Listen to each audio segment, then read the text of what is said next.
H1B వీసాల రుసుములపై విధించిన నేపథ్యంలో 2 America కంపెనీల సీఈఓలుగా భారతీయుల్ని నియమించింది. మరోవైపు అమెరికా మంత్రి మార్క్ రుబియోతో మన దేశ విదేశాంగ శాఖ మంత్రి జయశంకర్ సమావేశమయ్యారు. ద్వైపాక్షిక అంశాలపై చర్చించినట్లు ప్రకటించారు.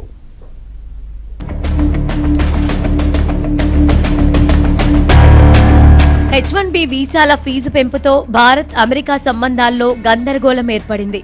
ఈ నేపథ్యంలో ఐక్యరాజ్య సమితి general assembly high level week సమావేశం సందర్భంగా న్యూయార్క్ లో భారత విదేశాంగ శాఖ మంత్రి జయశంకర్ అమెరికా మంత్రి మార్క్ రూబియో భేటీ అయ్యారు.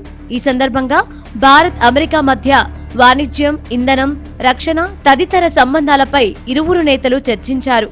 భారత్తో సంబంధాలు అమెరికాకు ఎంతో కీలకమంటూ మార్క్ రూబియో ప్రకటన చేశారు.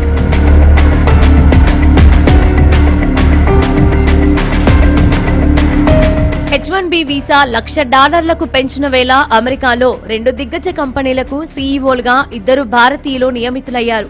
అమెరికా టెలికాం దిగ్గజ సంస్థ టీ-మొబైల్ కంపెనీకి సీఈఓగా శ్రీని గోపాలన్ను నియమిస్తున్నట్లు ప్రకటించింది. చికాగోకు చెందిన కూల్ డ్రింక్స్ కంపెనీ మాల్సోన్ కూర్స్ సైతం తమ నూతన సీఈఓగా రాహుల్ గోయల్ అనే భారతీయుడిని నియమిస్తున్నట్లు ప్రకటించింది. H1B వీసా ఫీజు పెంపు అనేక రంగాలపై ప్రభావం చూపనుంది. సాఫ్ట్వేర్ కంపెనీలతో పాటు వైద్య రంగానికి భారం కానుంది.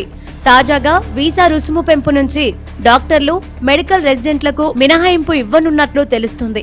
దేశంలోని మారుమూల ప్రాంతాలకు విదేశీ వైద్యులే ఆధారం కావడంతో ఈ నిర్ణయం తీసుకున్నట్లు సమాచారం.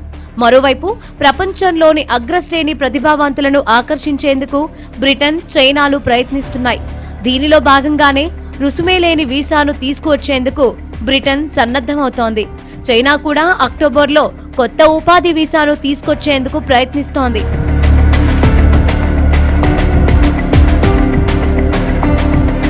రాజకీయ కారణాలతోనే ట్రంప్ H1B వీసాలపై రుసుమును పెంచినట్లు కాంగ్రెస్ ఎంపీ శశి థరూర్ పేర్కొన్నారు.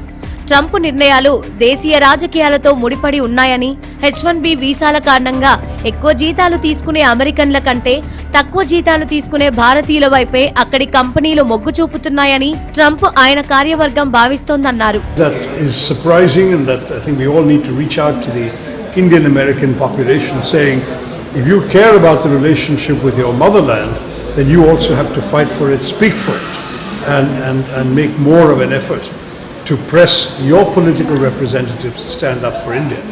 But the ones who came here are already friends of India, well disposed towards India, and they have spoken very warmly and positively of the relationship. H1B వీసాల రుసుము పెంపు వల్ల అమెరికా ఆర్థిక వ్యవస్థ పెరుగుతోందని Trump కార్యవర్గం భావిస్తోంది. ఖజానాకు 1 నుంచి 1.5% మేర పెరగవచ్చని అంచనా వేస్తున్నారు.